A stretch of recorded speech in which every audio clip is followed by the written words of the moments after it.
देखिए, पिछले दिनों सुप्रीम कोर्ट के 7 जजेस ने जो फैसला दिया है, जिसमें उन्होंने SC ST वर्ग के लोगों को सब कैटेगराइजेशन की बात की है और इसी फैसले में क्रीमी लेयर की भी बात की गई है।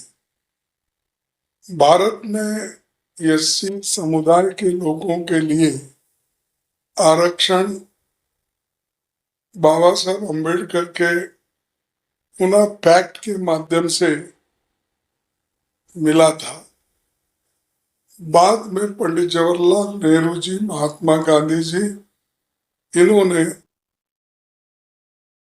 वो जो रिजर्वेशन पॉलिसी है कि जिसको पुनः पैक्ट में मान्यता दी थी, वो कंटिन्यू किया गया।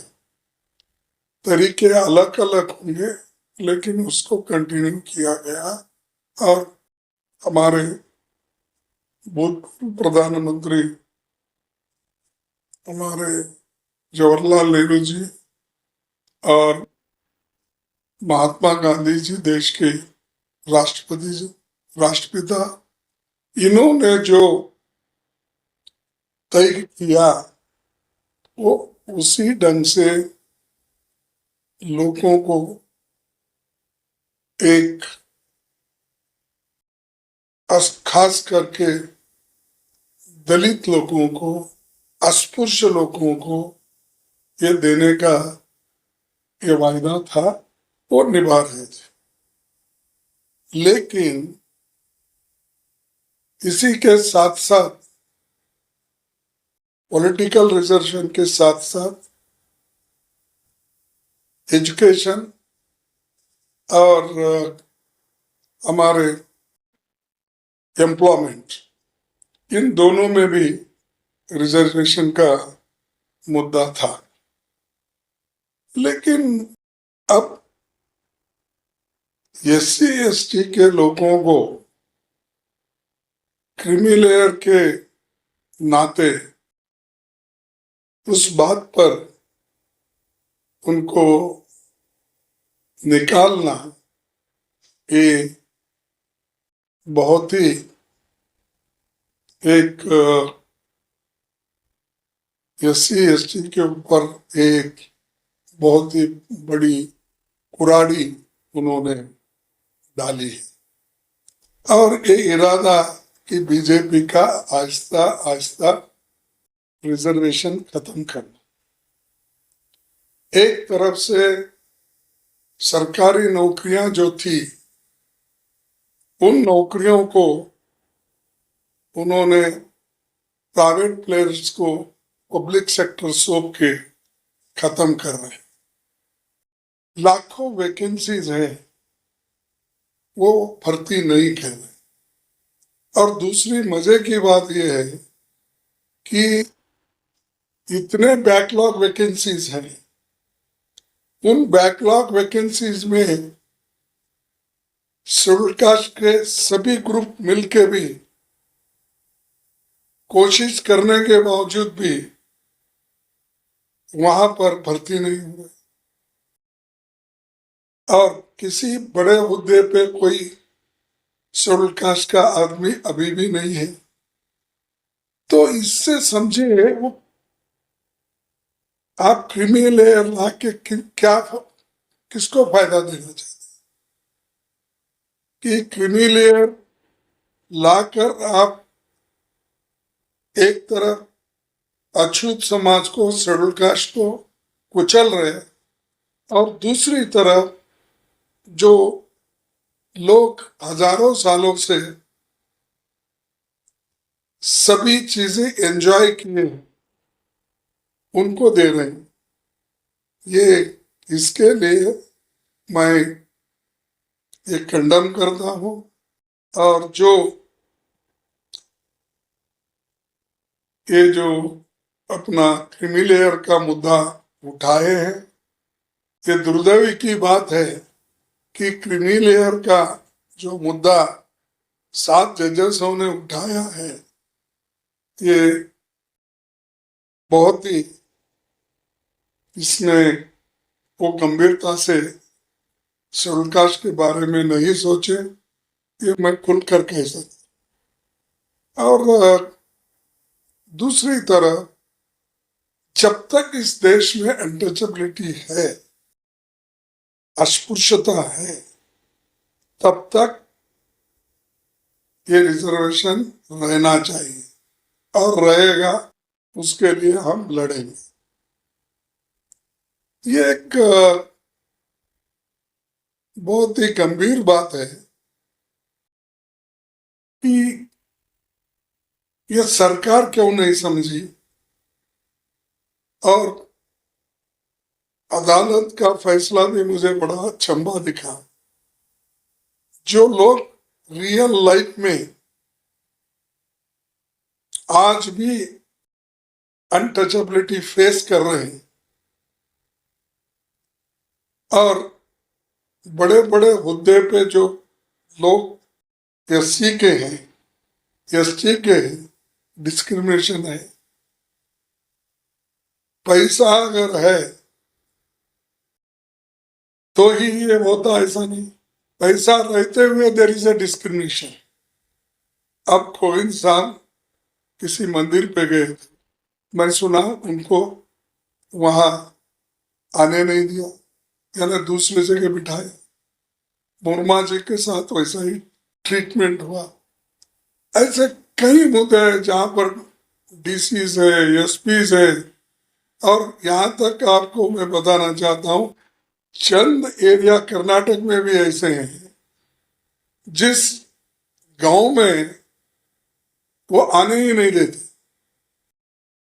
और उसका भुगतान एक बीजेपी के मिनिस्टर ने भोगा कि उसको अंदर आने ही नहीं दिए, रोक दी, ये पर्टिकुलर कम्युनिटी। तो ये जो जब तक ऐसे चीजें हैं तब तक आप रिजर्वेशन को छेड़छाड़ नहीं करना चाहिए। और मैं ये अपील करूंगा कि सब लोग एक होकर इस जो फैसला है, क्रीमी लेयर का फैसला, इसको मान्यता नहीं देना चाहिए और इसको हमेशा हमेशा के लिए इसकी बात नहीं करना चाहिए। और बाकी चीजें जो है बारीकी में है, हम सब कैटेगराइजेशन का उसका इसका हम चर्चा कर रहे हैं इंटेलेक्चुअल्स को बिठा के, किस किस स्टेट में, क्योंकि हर एक स्टेट में शेड्यूल कास्ट की लिस्ट अलग अलग है और किस लिस्ट से किसको कितना फायदा होता है, कितना नुकसान होता है, ये बारीकी से सोच के आगे हम कदम उठाएंगे। और इसके बारे में राहुल गांधी जी भी सोच रहे हैं। उन्होंने बहुत से इंटेलेक्चुअल्स को बुलाया था, लॉयर्स को बुलाया था, सभी को बुला के हमारे ही घर में मीटिंग भी हो गई हो। तो आगे इसको किस ढंग से लेके चलना हम जरूर उसको करेंगे। शेड्यूल कास्ट के हिफाजत के लिए जो करना है वो जरूर करेंगे। और आज रिजर्वेशन रहते हुए भी हाईकोर्ट जजेस में नहीं है लोग शेड्यूल कास्ट के लोग। सुप्रीम कोर्ट में तो नाम के वास्ते एक दो आते हैं। और secretaries, principal secretaries, joint secretaries, इसमें भी कोई नहीं है। कहीं एकादा दुकादा बाय मिस्टेक आ जाता है। तो इतना सब बैकलॉग रख लेके तुम क्रिमिलेयर लगाते हो, तो ये कभी हम सहन नहीं करेंगे। इस अगर कोई मैं आज पढ़ा प्राइम मिनिस्टर ने कुछ बोला है कि हम इसको हाथ नहीं लगे, तो इमीडिएटली आप करना चाहिए। क्रीमी लेयर इसको लागू नहीं होगा तो पार्लियामेंट में ही लाना चाहिए था।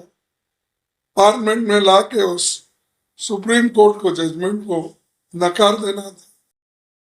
आपके पास तो 2 घंटे 3 घंटे में एक बिल बनती है। अब ये 10-15 दिन हो गए, इसके लिए तो आपके पास वक्त नहीं सोच समझ कर करने के लिए। ये इसके लिए हम सभी मिलके एक कंसल्टेशन कमेटी बनाए हैं, सब देखकर और दूसरे एनजीओ से भी हम मिलेंगे, उनकी राय भी लेंगे, सब लेकर आगे। सर, कंसल्टेशन कमेटी की बात करने में कि कांग्रेस की है मतलब इंडिया ब्लॉक के लोग हैं, जो पार्टियां हैं वो नहीं, कांग्रेस पार्टी के लोग ये चाहते हैं कि दूसरे एनजीओ को भी इसमें इन्वॉल्व करें, उनसे पूछताछ करें। जो लोग 10, 20, 40, 50 साल से इस पे अभ्यास किए हैं और कॉन्स्टिट्यूंट असेंबली के जो भी विचार है उसमें जो डिस्कशन हुआ, उसमें डॉक्टर बाबा साहब अम्बेडकर ने क्या बोला, दूसरों ने क्या बोला, ये सब हमको देखना पड़ता है। इसके लिए ये कांग्रेस पार्टी सबकी राय लेके आगे बढ़े। आखिरी सवाल से विपक्ष क्या, क्योंकि आपने कहा कि सरकार 2-3 घंटे में बिल ले आती है या इतने दिनों तक इसको लंबित रखा है, अच्छा, तो आप लोगों को क्या लगता है, क्या वजह है कि ऐसी सरकार चीज इस चीज पे आगे नहीं बढ़ी और आप लोग सरकार को के ऊपर आगे का दबाव विपक्ष पूरा कैसे कर रहा है? देखो, पूरा विपक्ष एक है ऐसे चीजों में।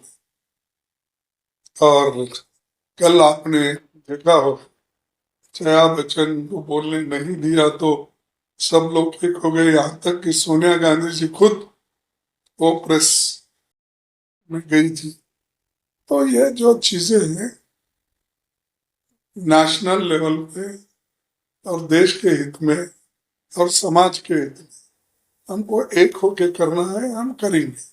और एससी एसटी के हिफाजत के लिए हम जितना लड़ना है हम लड़ते हैं, और हमारी कानूनी लड़ाई भी जारी रहेगी। और लोगों को दबाव, सरकार को दबाव में लाने के लिए हमें क्या करना है। Thank you.